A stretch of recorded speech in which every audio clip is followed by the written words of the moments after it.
Hmm. I don't think the LGBTQ issue matters for Muslims. Because as someone who works day to day in the Muslim community, to say that the LGBT thing is like a top five thing for me, even a top 10 thing for me. It doesn't even like, it's something that's, of course, like I said, Islamically clear, 100% is something that we have to deal with and work with, sure. But it's not even top five for me. Omar Nassimi, thank you so much for coming on the podcast, Dude, bro. man, it's a pleasure.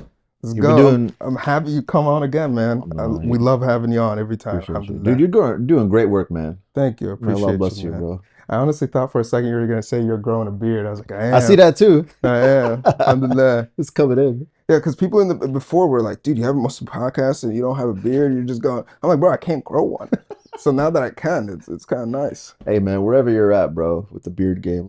So Omar, recently you're working at Adams Center and you're one of the leaders of creating a third space in that environment in Northern Virginia, one of the most powerful, if not the most powerful location, along with Maryland and DC in the United States. And I didn't come to really appreciate the third spaces and how much it solves of the issues until I went to Dallas.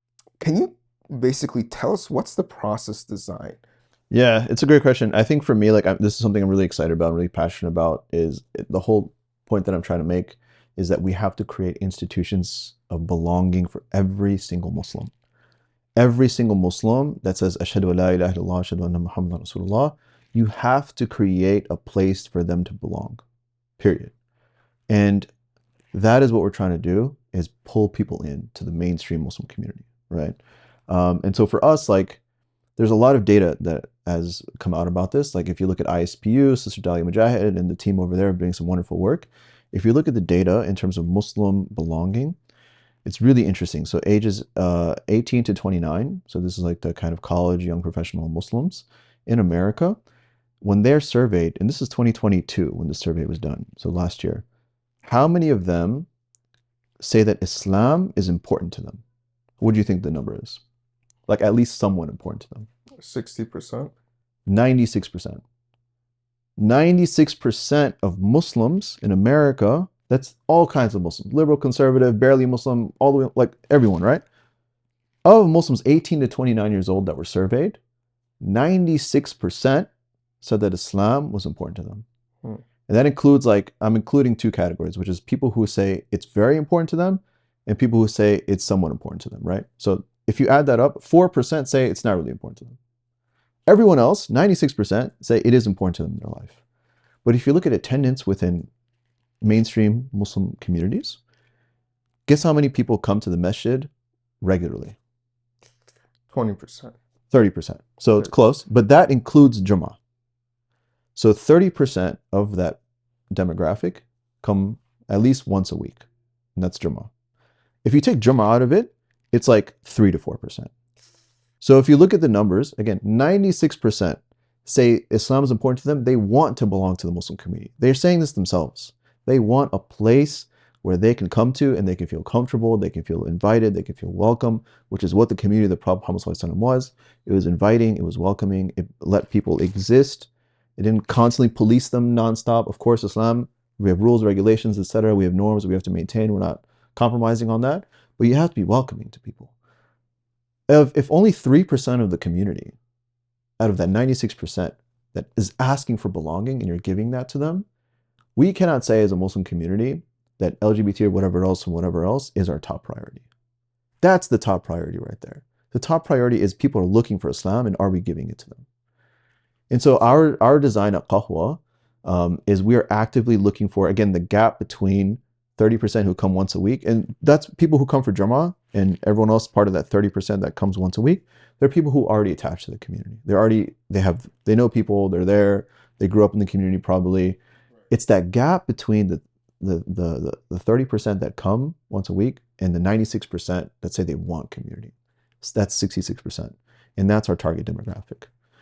And so our methodology and what we try to do at Qahwa is to try to create, Qahwa is the cafe that's within Adams Center. It's a nonprofit. It's part of the Adams Center Institution. I'm employed by Adams Center, but I run the programs at Qahwa.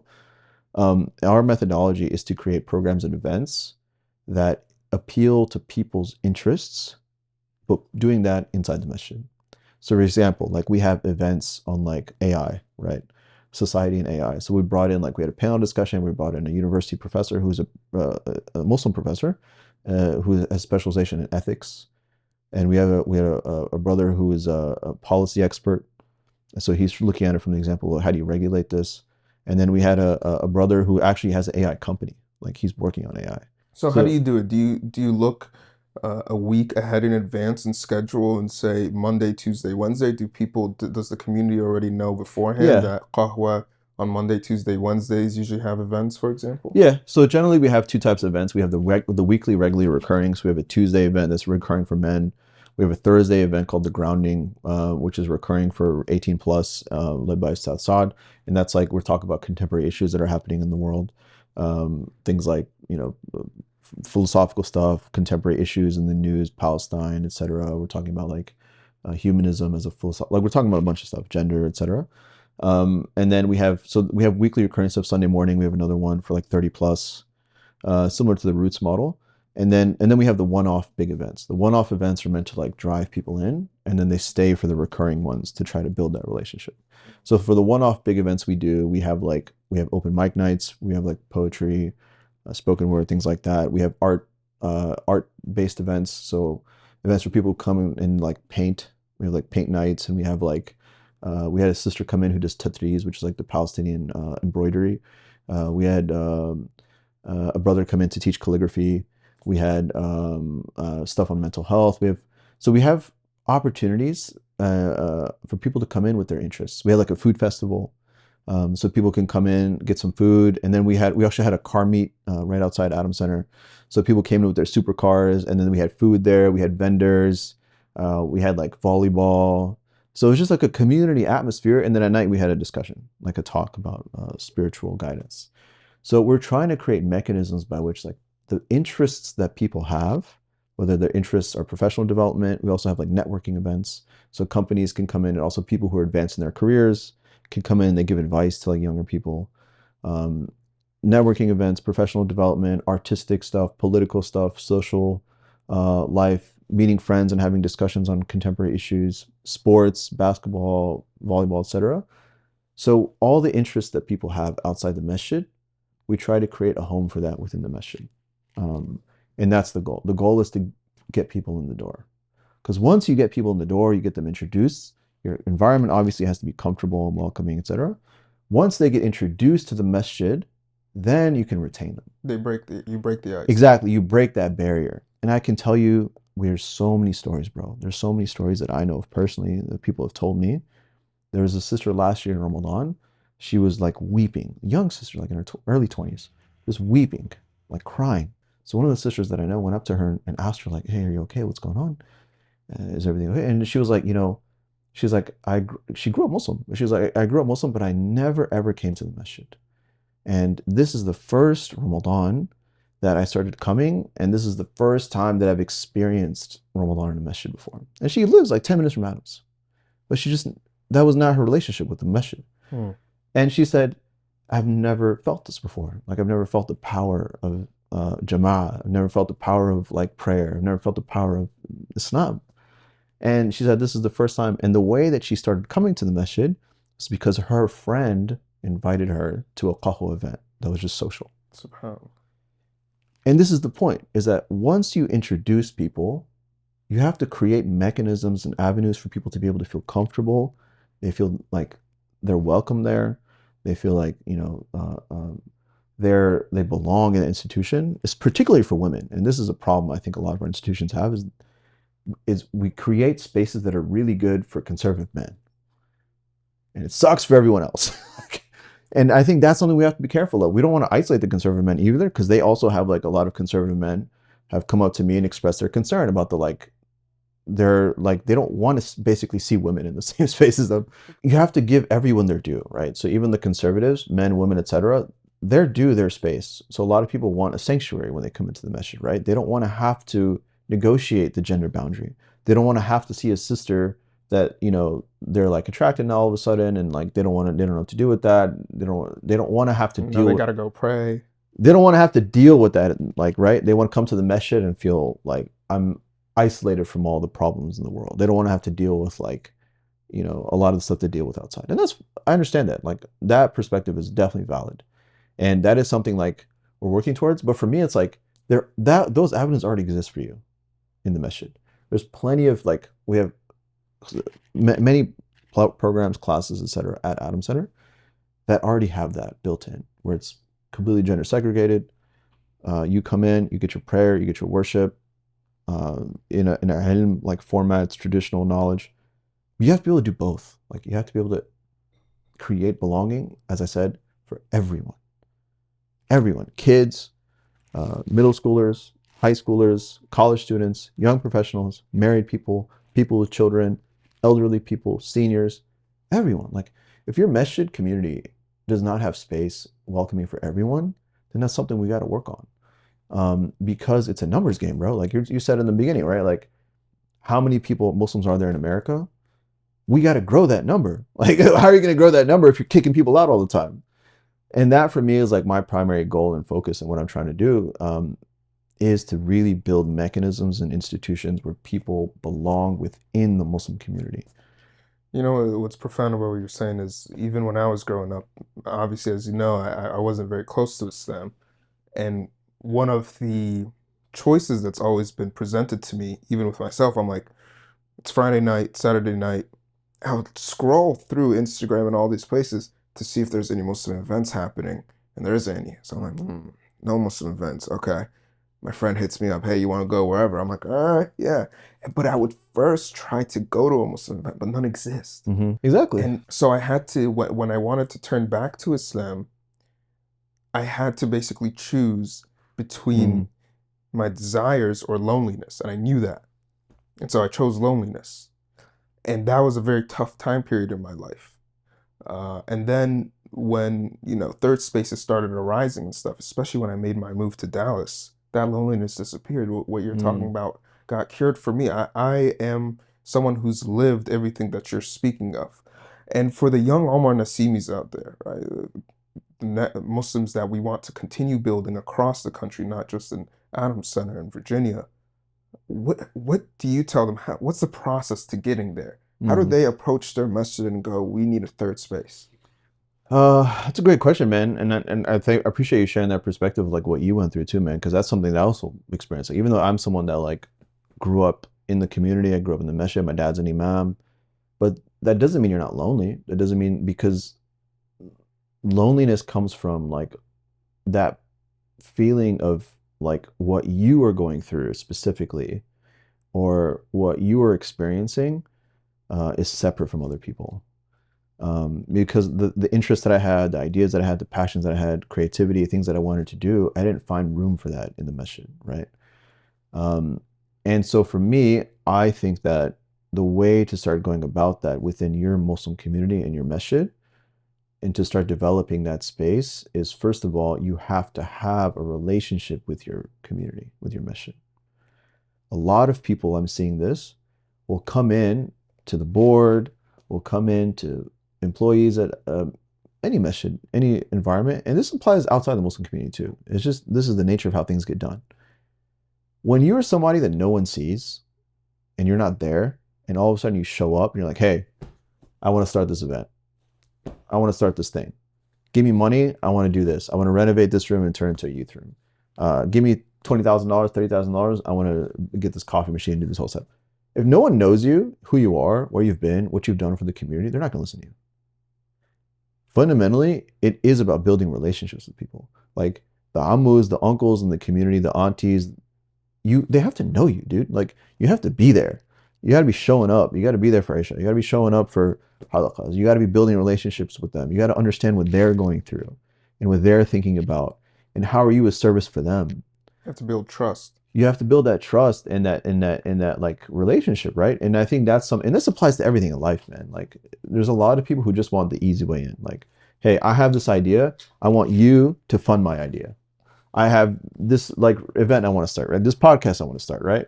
Like, I have this thing. I want you to give me all the money for it. And everyone's gonna look at you like, who are you, bro? Like, exactly. Like, where have you been? Like, what have you been doing? Like, are you a regular volunteer? Are you somebody that puts in hours with the community? Like, rolling up carpets? Are you like passing off? Are you like helping get donations? Are you helping to build a website?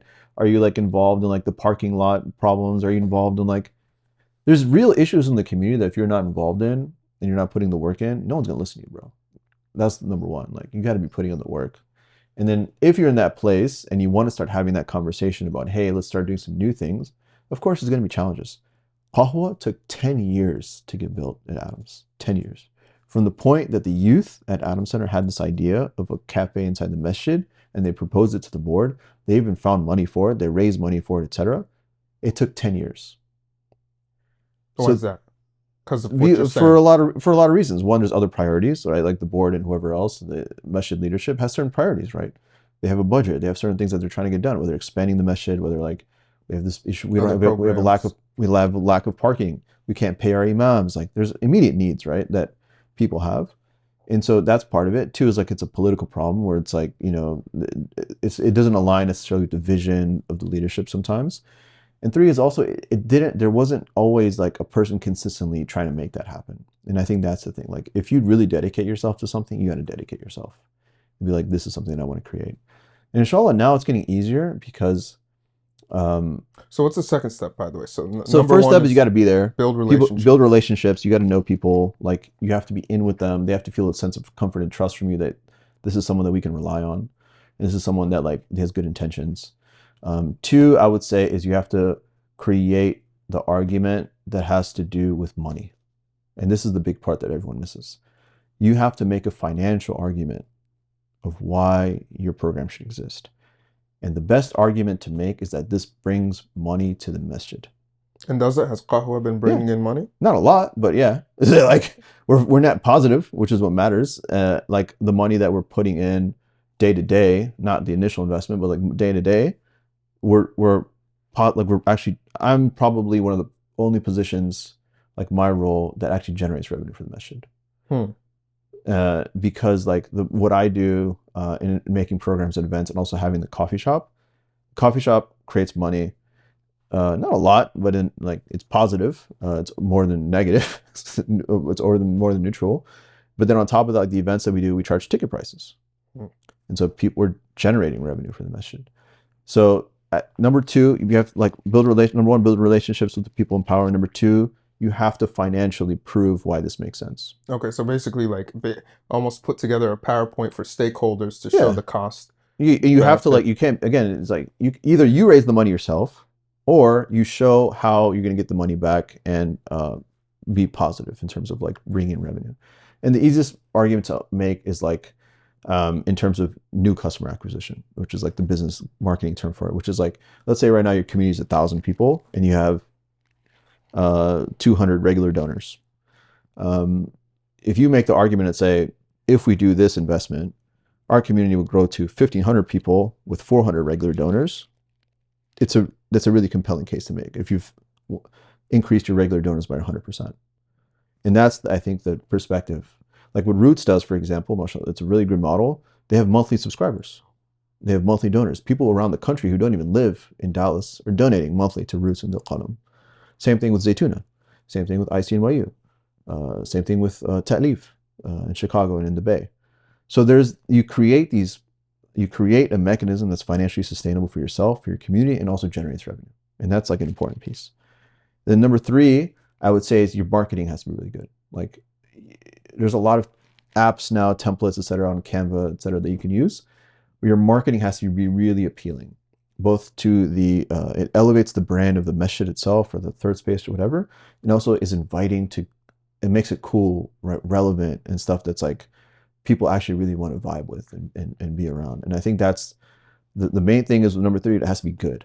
Like the brand has to be, the brand and quality of the product has to be good because that's what's solving the issue. Exactly. Right? No one wants to come to a whack event, bro. Like if it has a whack flyer and like, you know what I mean? Like you have to create the vibe. The whole reason the Muslims are coming is they want to be in a cool Muslim space, you know? Like, exactly. So yeah, like number three, I would say is like, it's not just the marketing, it's like, it's the vibe, right? Like you have to create everything from when you walk into the space, the lighting, like what kind of snacks and coffee do you got there? Like, what's the seating arrangement like? Is it comfortable, right? Is it like the space attic, all that kind of stuff.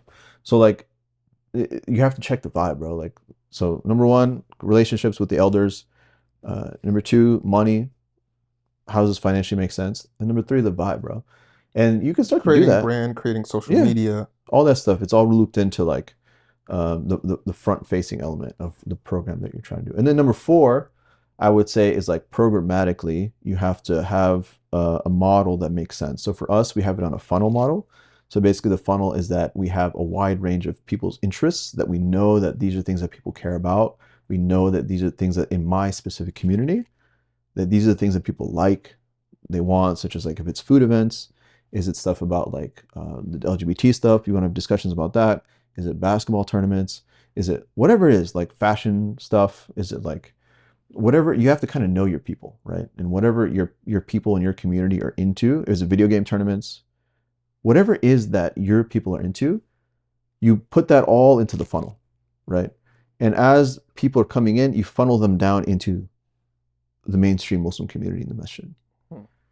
And that I think it's the programmatic work of like actually designing the event is the really hard part. It's all hard, but it's the really nuanced part, which is like you have to make people feel welcome when they come in the room, like it's speaking to them personally. You have to create a culture with them. Right. You have to create the sense of like my interests are represented here, my things that I'm into, because everyone nowadays, bro, let's be real, everyone has personal taste, personal interest, right?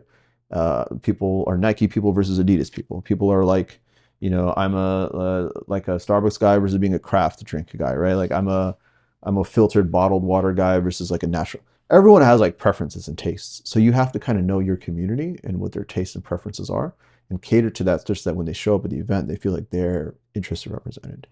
And I think the way, also programmatically, the way you do that is you have to have programmatic mechanisms in the space itself, like icebreakers, small group discussions, things that you can do for the event itself to not just be lectures all the time, but you have to make it dynamic. Is there a number 5 before I ask you my next question? Consistency is number 5. So like you have to, so the funnels, you bring them in, and how do you retain them? You can't just do one-off stuff. You have to have like regular occurring weekly stuff. Right. I remember once someone told me that the Jewish American community has a program where if a Jewish American young person wants to become a doctor, but they don't have the financial means, that there is a program or an institution that will pay for their medical school. And the only condition is when they become a doctor and graduate, they also donate to the institution, which will then get Yep. other people. Basically, a well-oiled machine to pump out Jewish American doctors. And it's a beautiful idea.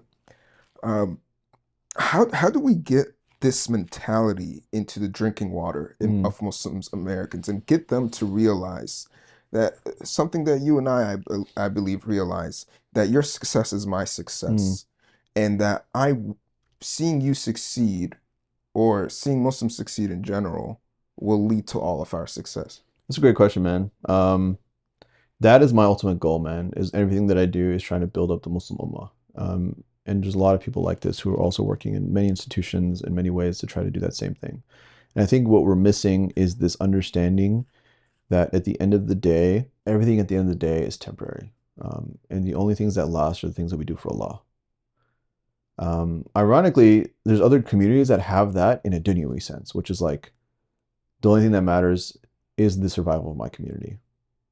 So for example, like the Jewish community 100 years ago when they showed up here, I mean, they've been here for a while, but like 100 years ago, there's a very conscious, in the late 19th century, early 20th century, very conscious effort, and just been well documented. The Jewish community went out and like, we have to establish ourselves. So they became very highly educated. They started businesses. They got into all kinds of avenues, and they really built themselves up. This is a personal thing, right? So this is not like what everyone thinks, and this might be controversial or not, but my solution is you have to build Muslim culture. And there's other people like Dr. Sherman Jackson, others who have made this argument, Omar Abdullah, it was like, you have to make Muslim culture. And I don't necessarily mean like Muslim TV. I don't necessarily mean like, you know, having a Muslim channel or like having halal shows or like Rami or whatever. Rami's not very halal, but that's not what I'm talking.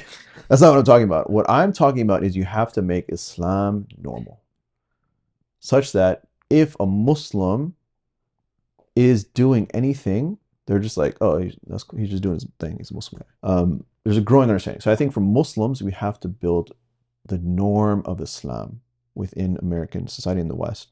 Once that happens, Muslims will much more freely associate with Islam. And once that happens, the Muslim community will start to build itself, because the Muslims right now are still in a place where they're negotiating their place within the community. And like I said, the majority of people, the 66% of that young professional crowd, do not have an association with the community. And that's what we need to change. We need to make it normal. We need to make it normal for Muslims to want to participate in the Muslim community. And the way you do that, in my opinion, is by making Islam culturally normal. And I'll give you an example of what I mean. Let me push back with you on this Okay. theory, because I think in London or the UK in general, specifically Britain, Muslims have had this cultural norm successful, right? It's normal to be Muslim in Britain, at least from what I've heard from the Mm-hmm. people that live there that are Muslim. Yet their institutions are not in check like this. Mm. I don't think their institutions are that powerful, given that Muslims are a very high population in Britain, to my knowledge, and their president does not care what they think at all. In fact, I feel like we as Muslims have had more effect in America on our Yeah. political system than they have, relative. Right. Relative. So it's a good point. That's a really good point. It's a really good pushback. And I'll say two things to that. Number one, it's because they intentionally don't want to be part of the larger mainstream in the UK. They intentionally, the majority of them, want to create enclaves of South Asian or Arab or Yemeni or Somali enclaves in their neighborhoods, where they're like, we just want to exist as Yemenis in this neighborhood, and we want to hang out and have jobs, etc., and we're good. Leave us alone. And if you want to have that, that's perfectly fine. But that's the mentality of Muslims in Europe for the most part. Not again, you can't generalize to that level, but for a lot of people, they just want to create their bubble. Exclusive communities. Yeah, they want to create their thing within the West. Totally fine. That's not what I'm talking about. I'm talking about like what Muslims in America are trying to do. I think is a very different project. We're trying to set the tone for everyone. And I think that's the difference, is like creating Islam as a norm for everyone, such that if someone converts to Islam in America, it's not seen as like, whoa, right? It's like, oh, okay, cool. There's like someone switching to like, it's so normal in the mainstream, such that if someone converts, it's not seen as like a weird thing.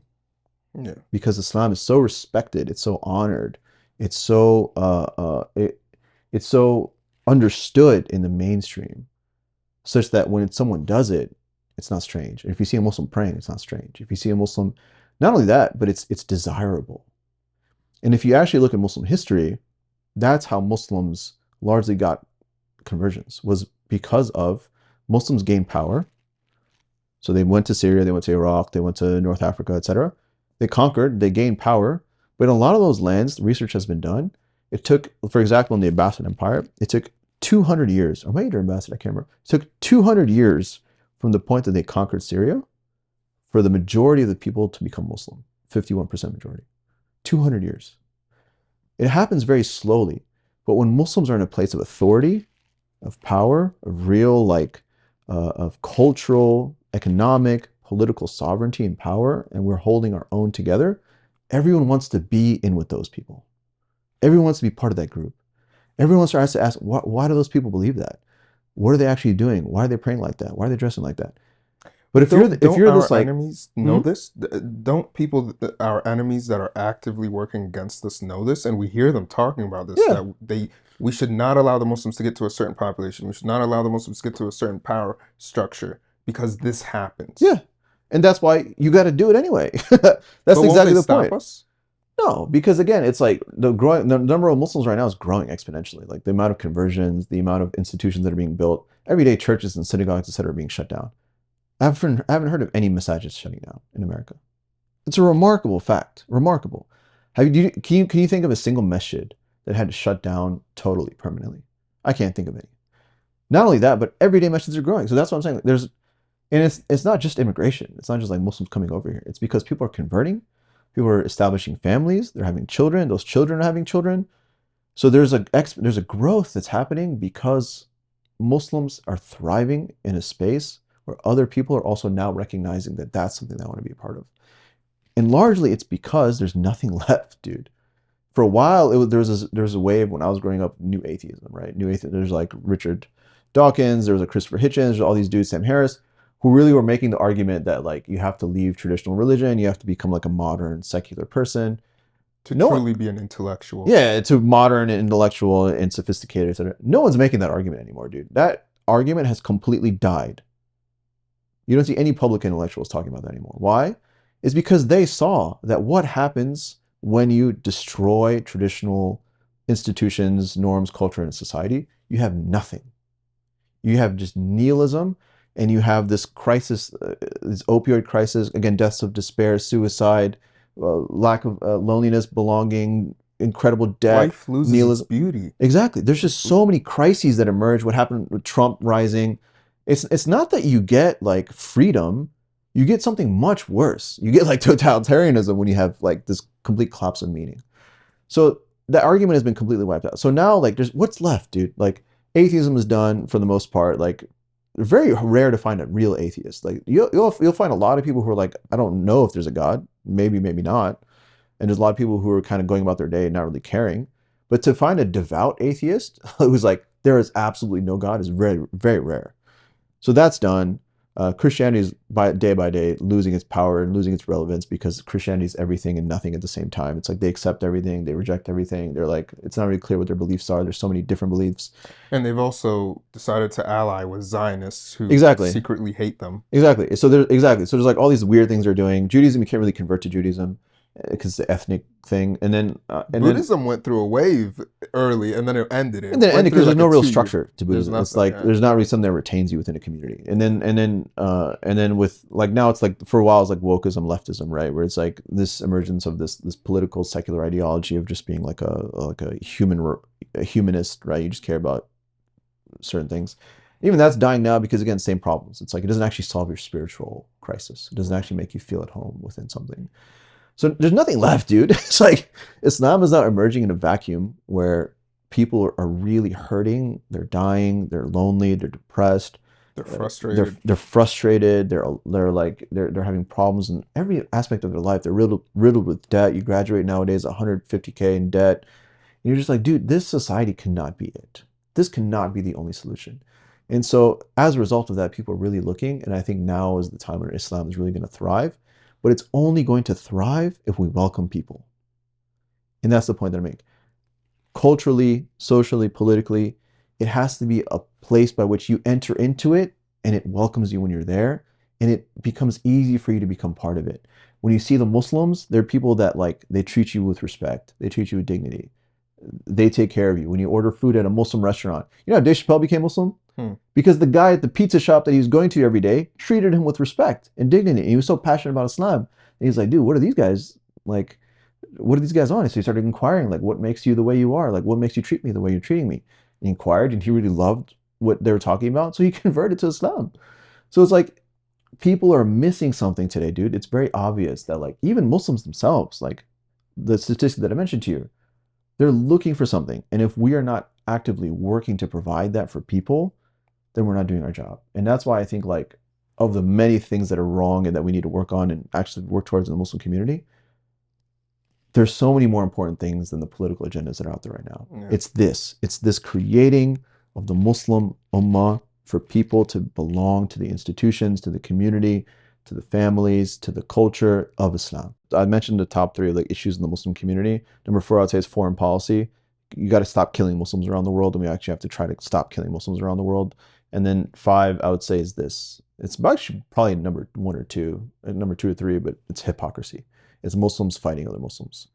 And this idea of like, there can only be one Muslim at the table, and we're all going to kill each other to be that one guy that gets to go to the White House iftar, or we're gonna be that one guy who like gets to hang out with the celebrities and the influencers, and like they make one show for a Muslim a year on Netflix or Hulu, and I'm gonna get that slot. Like, you know what I mean? So this is the model minority thing, where it's like you try to become what the establishment, political, social, cultural elite wants you to become. So you sell out your soul, you sell out your religion, you sell out other Muslims in particular all the time in order for you to get to that top. And this is probably like number 2 or number 3, which is just like Muslims selling out other Muslims. And it happens every day. Like every institution I know of, every political space, economic space, social space, community space that I know of, there's Muslims actively working to take down other Muslims. Yeah. Absolutely. all the time. There's half the Muslim content on YouTube is Muslims coming after other Muslims. Yeah. And this guy's a kafir, and this guy's a murtad, and this guy is like a liberal, and that guy is this, and this guy's that. Like, are you actually building the Muslim community when you're doing that? No, you're literally doing the opposite and taking people down and reducing our numbers. And that's my metrics. Are you growing the number of Muslims, or are you reducing the number of Muslims? It's if you're reducing the number of Muslims that are actively participating in the community, or that are building institutions, or that are raising money, then you're harming the Muslim community. You cannot make the argument that by taking out this Muslim, we've improved. You've reduced your numbers. Like, so that's why I'm like, everyone has to belong. Anyone who says Ashhadu an la ilaha illallah, Ashhadu anna Muhammadan Rasulullah has to belong. And we don't have to approve them. We don't have to like them. We don't have to like get along with everybody. But everyone has to belong. And I think that's the ultimate goal, man. So, Omar, recently, um, a lot of events have been happening that I think woke a lot of Muslims up, and especially American Muslims. I believe we're in an interesting situation. My friend actually asked me this the other day, and this was my response to him. He said, "Why do we care about what's happening across the globe? These people are the only ones that can hash this out. No one else can hash this out." And my response to him was, actually, the Palestine-Israel conflict, the true battle is in America. Mm. And the reason why is, if you can convince American Jews, and this is what Israel understands too, if you can get American Jews to side with Palestine or to sympathize with Palestine, it weakens the Israeli cause completely. What do you think we as Muslim Americans or American Muslims, outside of the conflict, need to continue doing for when another event happens, that we have even a stronger output than we've had this time, which has been very impressive? Mm. Yeah, man. I think this is the right question to be asking right now, is like, what is the Muslim community capable of doing for itself? And I think for a lot of times, like, I grew up in the post 9/11 era, which I don't know how old you are, but like, you probably grew up in that era. I was in fourth grade when 9/11 happened. So in that moment, and for the last really 20 years, Muslims have been on the like on your back foot, like on your just like you're on defense, right? You're just like just waiting for the blow to come to you, to your community, to your family, etc. And you're not sure where it's coming from. So Muslims have been playing like this, just like trying to stay alive, man, trying to stay survive, trying to keep our communities afloat. But now in the last several years, Muslims have kind of switched gears a little bit. We're actually trying to now build, and we're trying to get to this place where Muslims are building their own community autonomously, where we have our own resources, we have our own institutions, we have our own political agency and direction.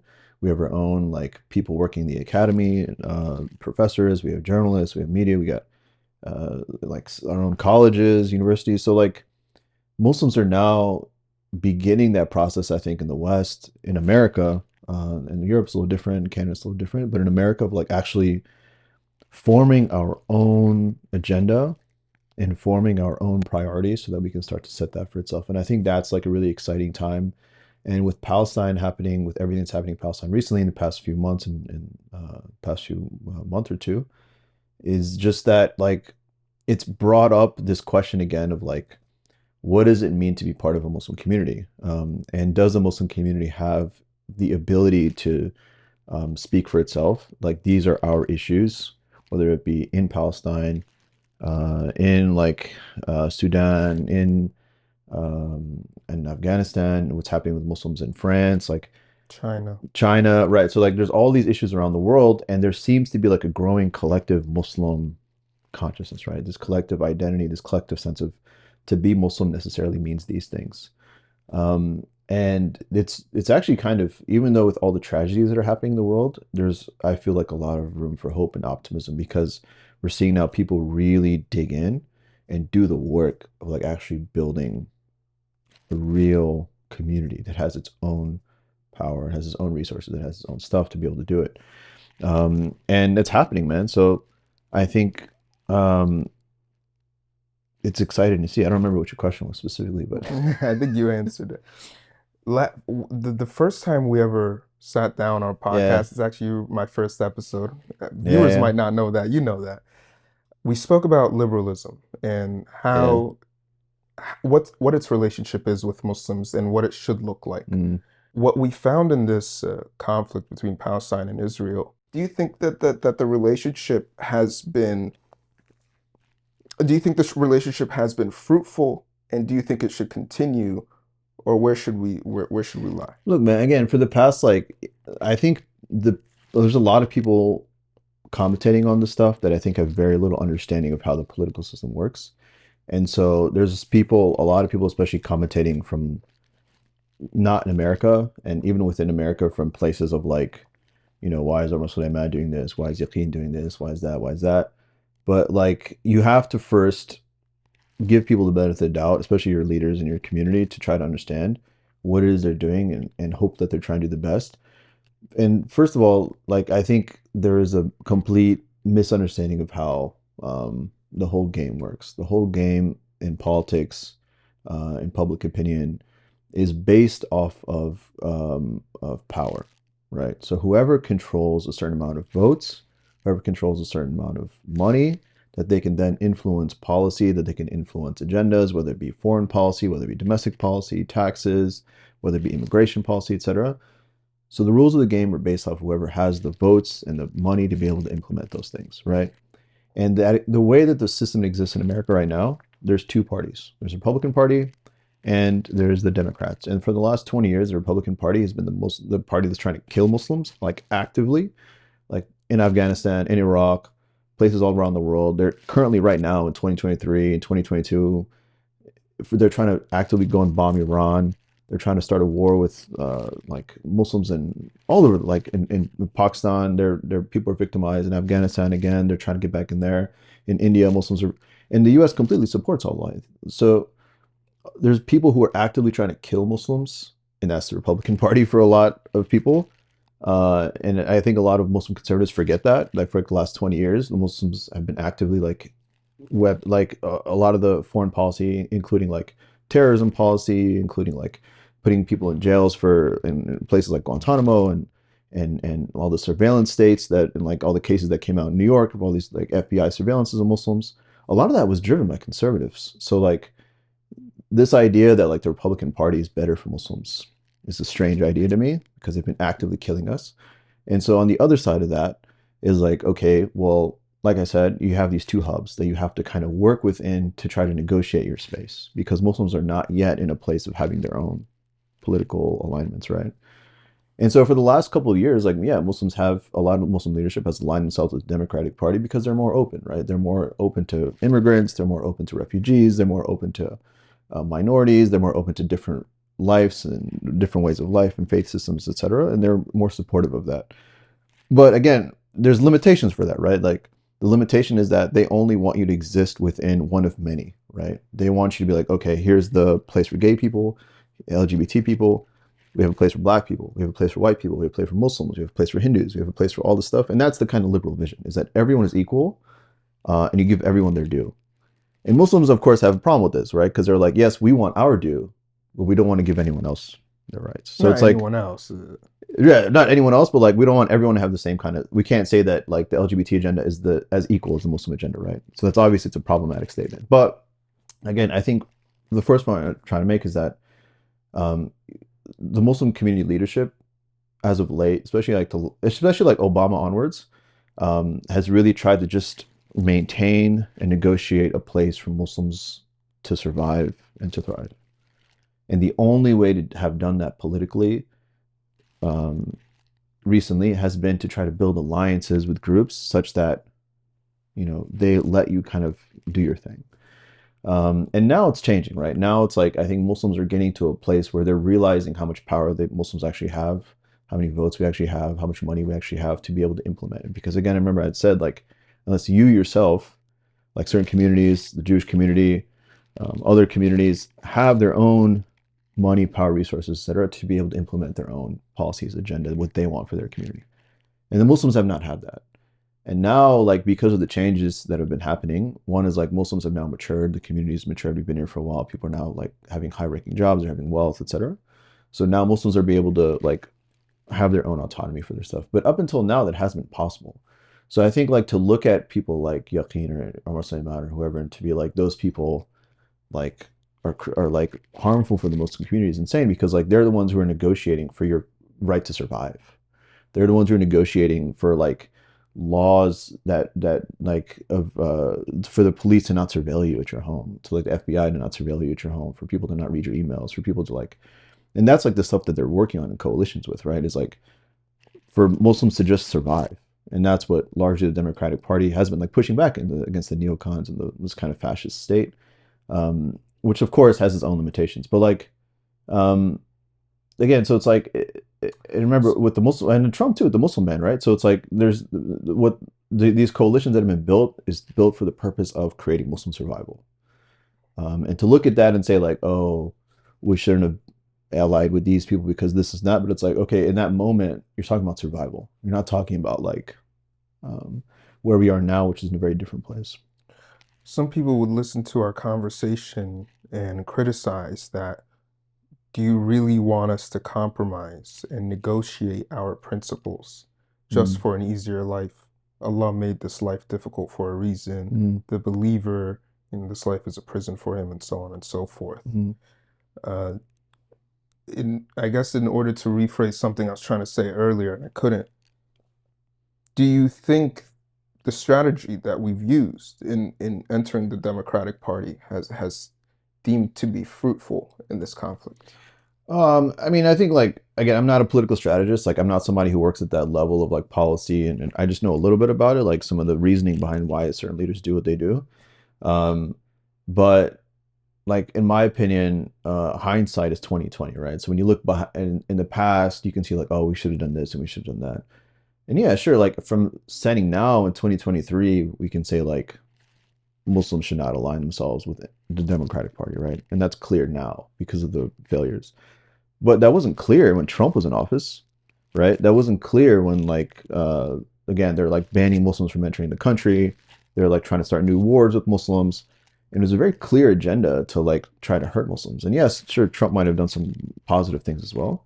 But like the idea that like now we can look at it and say Muslims should never have aligned themselves with the Democratic Party.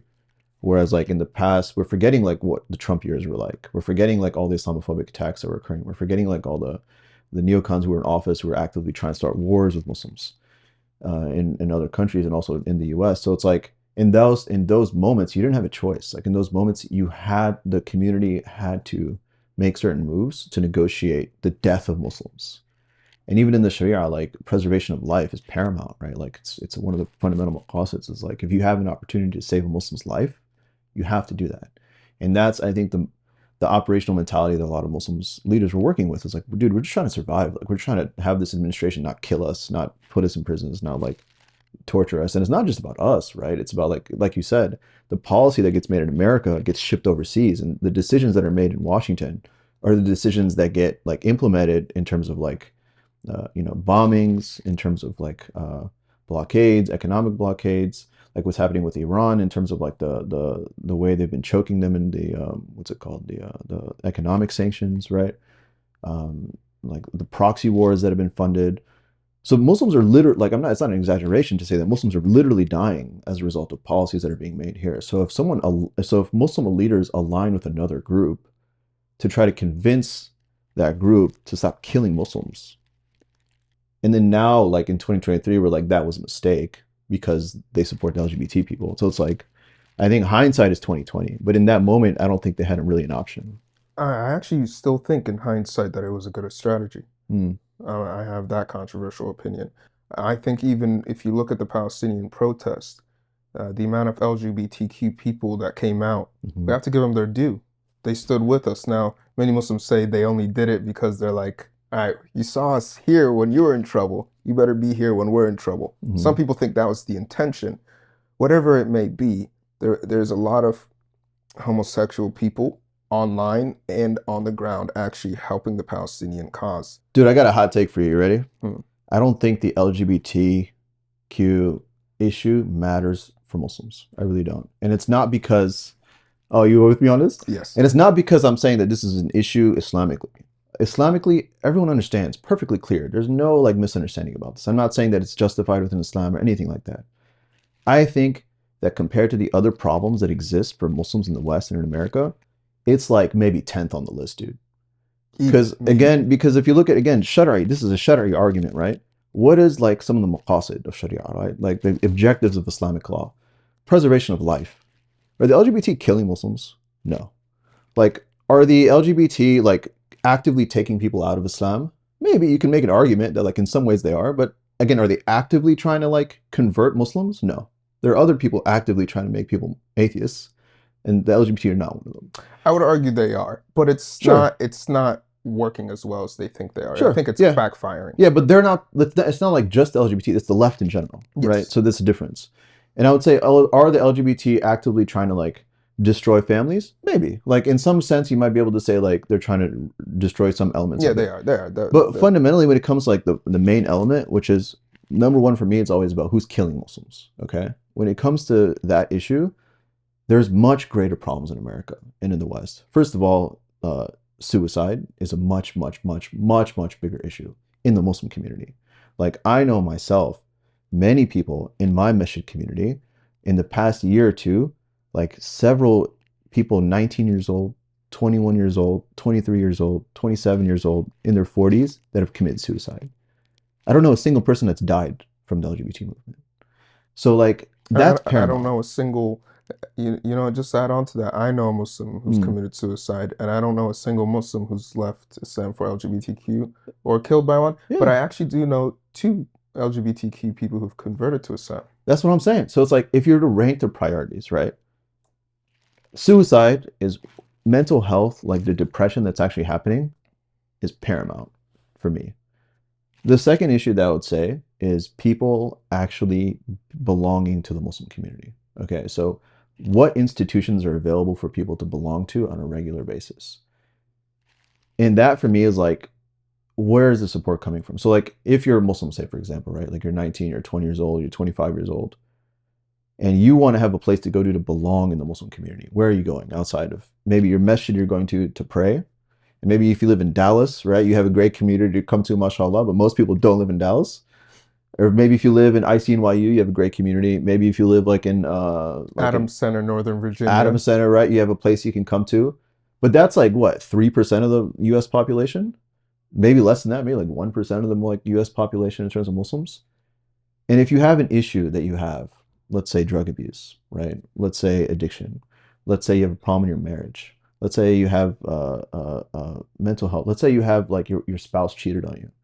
Like real stuff. This stuff happens all the time. Porn addiction. Let's say you have like stuff that literally will kill people because of the drug, like the amount of like mental toll that it puts on people that will lead them to self-harm, abuse, hurting other people, killing themselves, right? The amount of stuff, and also on top of that, like the fentanyl and the stuff that's in the streets, that's literally like killing people, like inadvertently. I know someone, a friend of mine, myself, that I grew up with, who overdosed from fentanyl. And like, this is what I'm saying. Like, it grew up in the community. Our masjids having civil wars all the time, quote unquote civil wars, Yeah, like civil disputes. That has deemed to be something that I found made Muslims run away from Islam more than anything in the sure, United States, in my experience personally. 100%. And I think like there's with the Muslim community and a lot of immigrant communities, immigrant as in like not white or minority communities, let's say, um, are being used, I think, in a proxy war between the left and the right in America.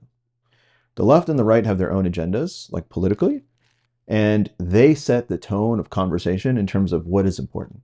The conservatives will say what's important is fiscal policy, what's important is immigration, what's important is like the American dream, abortion. The left will say what's important is minority rights, right? What's important is like keeping people, like abolishing police and letting people be free. What's important is like foreign policy, like saving babies around the world from like, and like women's rights, right? Feminism, like all these different issues that they've deemed to be like, this is what's important for the state to do. The Muslims and like gender identity and all that kind of stuff, right? Like freedom for be able to express yourself as you see fit. The Muslims then get wrapped up into these two things. And when other people set our agenda for us and tell us what's important for our community, we cannot let ourselves be wrapped up in that. Because you actually have to look at what is happening in your community, what is happening in your family, what is happening in your society and in your masjid. in your like ethnic community, whatever it is, religious community, if you actually pay attention to it, it is very hard pressed for me, because as someone who works day to day in the Muslim community, to say that the LGBT thing is like a top 5 thing for me, even a top 10 thing for me. It doesn't even like, it's something that's, of course, like I said, Islamically clear, 100% is something that we have to deal with and work with, sure.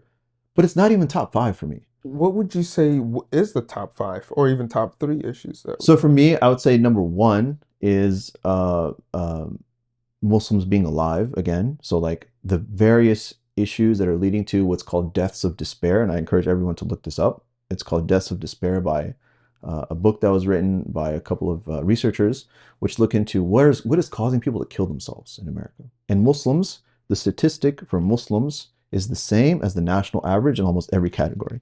Meaning like the divorce rate in the Muslim community, same as the national average. The suicide rate in the Muslim community, same as the national average. The drug addiction rate in the Muslim community, same as the national average. So whatever you look at the national average, you can assume by and large that it's the same thing happening in the Muslim community. So when Muslims are dying because of any kinds of deaths of despair, meaning depression, anxiety, drug addiction, overdose, fentanyl, all these different kinds of things, that's number 1 for me. Number 2, I would say, is Muslim belonging. Do Muslims actually have institutions, homes, places that they can belong to spiritually, morally, in person, where they can come to in a community setting and say, this is my home. Like I have friends here, I have support here, I have social services here, I have mental health counseling here, I have spiritual counseling here. I can learn how to pray here. I can learn like, the I can make fundamentals. friends? I can make friends. Yeah. So that's the thing that I'm most passionate about. It's like a place of belonging where like you feel as though this is my spiritual mental home. If I have a question about why are Muslims suffering in Palestine, am I going to watch YouTube videos or can I actually have a conversation with somebody in person and tell them how I feel about it? If I have like, if I went through a divorce, if my kid is like suffering from abuse or like my kid is suffering from like addiction, is there a place that I can go to in the Muslim community that can help me solve my issues? If I like lost my job and I can't pay my bills, where am I going to go? And like, or if just I'm lonely, like what if I'm like, if I'm like graduated college and I'm 23, 24, I work remote, right? Which a lot of people do now these days. And I'm at home all day, 9 to 5. I just moved to a new city and now I'm just super lonely all the time, which is the number 1 thing that I see all the time. It's just deep, massive loneliness in America, Yeah. in particular in the Muslim community as well. And so that for me is number 2. It's like creating actual sources for the Muslim community, Muslim individuals to not feel depressed, alone, suicidal, etc., where you're actually solving those deep issues. And number 3, I would say like building up Muslim institutions of power such that the Muslim community can then start to decide things for itself. That means building strong masajid, building strong universities, building strong economic hubs. So like building strong Muslim businesses. And as you see right now, like when the Palestine stuff happened, the entire like lobby right on the other side, which we know who they are, every single big corporation, every single university, every single, like whether it be Booz Allen, Deloitte, Accenture, all the big top 5 firms, McDonald's, Starbucks, they all got in line, right? And they all said, this is our marching orders. These are the groups of people we're going to support, and we're not supporting Palestinians. Clear off the bat, right? And money donated. And money donated, hundreds of millions of dollars donated. Do Muslims have that kind of resources? Like, do Muslims have again, it all comes down to money and power, like money and votes. Have Muslims actually create real businesses of their own, such that is there like a Muslim Deloitte? Is there a Muslim Accenture? Is there a Muslim like, McDonald's or Starbucks and coffee shops that you can like real Muslim businesses that are thriving and that have their own autonomy, right? Autonomy is such that when something happens, no one's shutting them down. No one can come after them. Like no one can tell them, hey, here's the thing that you have to say for your whole company. Muslims, if we own our own stuff, if we own our own businesses, if we own our own practices, if we own our own money, you can't do anything to you. And that's what I'm passionate about. Number 3 is like really building strong institutions, economically, politically, financially, such that the Muslim community can be able to say for itself, this is what we're doing, bro. Like, I don't care whether you like it or not. This is my institution. This is my business. This is my place. And this is what we're doing. And in America, you have the freedom to be able to do that. But we're not doing it. That's my problem. Is like, we just want to talk, bro. We just want to talk about like, oh, this guy should have said this and that guy should have did this and that guy. But it's like, are you actually putting in the work to build a community? Are you actually putting in the work, such as yourself, to create narratives within the public mainstream discourse, to create media of your own, to create channels of your own. We're seeing right now in mainstream media, right? Like how many people who are actually like on the ground in Gaza, like Mu'taz and like a lot of these journalists and Eye on Palestine accounts, they have a bigger reach than CNN. They have like 15 million followers, Mu'taz has. And he has more impact in what he says as one person and a lot of the other journalists than like a lot of these mainstream news, because now people are opening their eyes. Because he's actually, in that context of extreme difficulty, he's doing the work to actually build the narrative for himself, for the community, and for the ummah. And that's like my thing, right? So again, it's not even top 5 for me, like LGBT stuff. If you actually understand like what the needs of the Muslim community are, again, if you solve the LGBT issue completely, it's like it's disappeared off the face of the earth. None of these things are taken care of. It doesn't impact the bottom line of the Muslim community at all. And that's why for me, like, whether you're part of that community or not, it doesn't change anything for me. Like, does it actually change like the nature of the ummah? Does it actually change the nature of like Muslims again dying, Muslims converting, Muslims having adequate family life? I don't think it actually does, to be honest with you. Like, there's individual people, sure, there's individual situations you can point to, like, oh, this person's family got affected, that person's life got affected, this and that. But it's not an existential crisis we're facing. That's exactly. It's not an existential crisis. The things that I'm talking about are an existential crisis of like the survival of Muslims. And I think you're not just saying this, you're actually doing it. Omar Nassimi, thank you so much. It was a pleasure having you, bro. Appreciate you, man. Appreciate all the work you're doing. May Allah bless you. May Allah increase you. May Allah grant you all the resources, the people, the knowledge, the rahmah, the opening, the fath, and all the work that you do. And may Allah grant you the sincerity to keep doing the work and the spirit to continue with what you're doing, as well as the consistency and the work ethic. And may Allah grant you everything, bro. What a beautiful dua. Thank you. And for you as well. May Allah me, bro. bless you with everything you made dua for me for. Appreciate you, brother. Thank you. Thank you guys for joining the Ansari Podcast.